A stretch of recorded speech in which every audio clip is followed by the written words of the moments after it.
Hello everyone, কেমন আছো সবাই? আশা করি সবাই খুব খুব ভালো আছো। আজকে তোমাদের সাথে শেয়ার করব আমি কীভাবে মাটন কারি বানাই।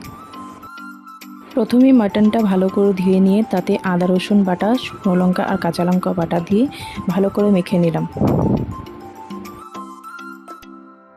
তারপর দিয়ে দিলাম সামান্য পরিমাণ টক দই, হলুদ গুঁড়ো, লঙ্কা গুঁড়ো দিয়ে ভালো করে ম্যারিনেট করে নিলাম।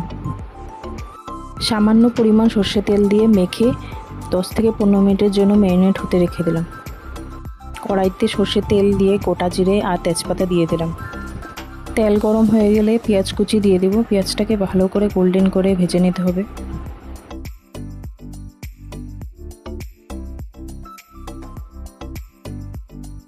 দেখো গোল্ডেন করে ভাজা হয়ে গেছে পেঁয়াজগুলো। এবার সামান্য পরিমাণ নুন দিয়ে আবার একটু ভেজে নেব। এবার ম্যারিনেট করে রাখা মাটনটা দিয়ে পেঁয়াজের সাথে ভালো করে মিক্স করে নিলাম। ভেজে রাখা আলুটাও দিয়ে দিলাম। তারপর ধনে গুঁড়ো, জিরে গুঁড়ো, হলুদ গুঁড়ো আর লঙ্কা গুঁড়ো দিয়ে ভালো করে মিক্স করে নেব।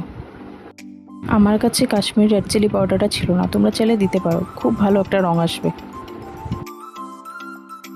বেটে রাখা টমেটো আর নুন দিয়ে ভালো করে কষিয়ে নিব মাংসটাকে।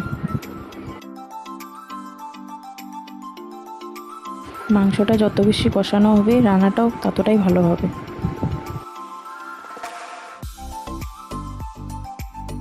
আমার মাংস কষানো হয়ে গেছে। এবার পরিমাণ মতো জল দিয়ে দিলাম। জল দিয়ে ভালো করে মিক্স করে নেব। আমি গরম মশলা দিয়েছিলাম, যার ক্লিপটা আমার নেওয়া হয়নি। আমার মাটন কারি বানানো হয়ে গেছে। তোমাদের কেমন লাগলো কমেন্টে অবশ্যই জানিও। আর যদি ভালো লাগে like, comment, share and subscribe করে দিও। Thank you for watching. Tata.